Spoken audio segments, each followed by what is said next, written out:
Well, here's a really interesting story. So 5 days ago, last Wednesday, the FAA ordered a ground stop on all air travel in the U.S. That meant that not a single commercial or private aircraft was allowed in the skies over this country. And that's very serious. Hard to overstate the seriousness of that, actually. The only other time this country has imposed a national ground stop was after 9/11, the terror attacks 21 years ago. So it's a huge deal. What happened? Why did the government ground all the planes? So people ask, but initially no one seems to know. Pete Buttigieg, who runs the transportation department, which oversees the FAA, went on TV to say he was not quite sure. And then over the next several hours, a kind of story emerged. The government system that sends messages to pilots, called NOTAM, had gone down. And then the emergency backup system had also gone down. Now, the FAA claimed it first noticed this on Tuesday night. When the problem could not be fixed, the government issued a ground stop the next morning. That's what Pete Buttigieg said. He described the culprit here as, quote, a damaged database file with no evidence of a cyber attack. So to repeat, said Pete Buttigieg, there was no evidence of a cyber attack. It was just your garden variety software snafu. Some contractor entered the wrong code. No big deal. That's what they said, but it was not a very convincing story if you thought about it.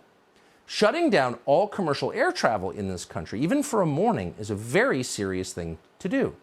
U.S. airlines haul close to 750 million people every year. Air travel is essential. It's also potentially dangerous. So for a lot of reasons, it is imperative that our system works perfectly.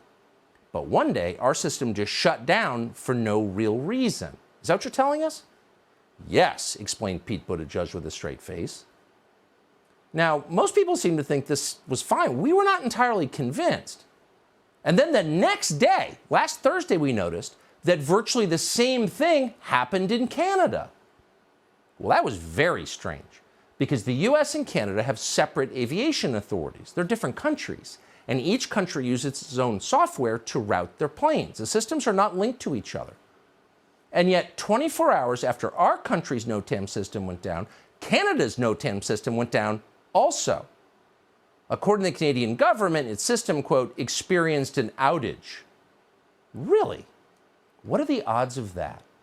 And then we remembered that on New Year's Day, 2 weeks ago, something similar happened in the Philippines.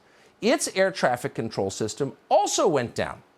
For a time, no aircraft were allowed in Philippine airspace. Thousands of flights over Asia had to be rerouted, which is expensive and dangerous, potentially. Now, this was also, they told us at the time, some sort of minor technical problem that we should not worry about. Calm down. Everything's fine. But is everything fine?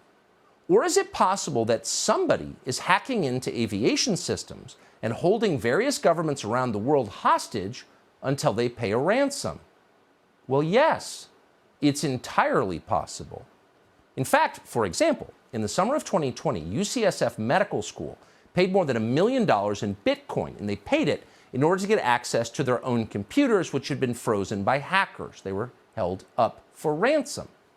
So what if the same people or similar people just did something very much like that to the FAA, and then to the government in Canada, and also the government of the Philippines?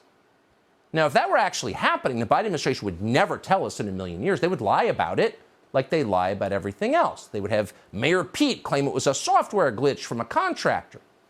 And they would lie to us because they would not want us to know that they had been so utterly reckless and negligent and distracted by equity concerns that they had allowed some foreign hostile group to take control of our FAA.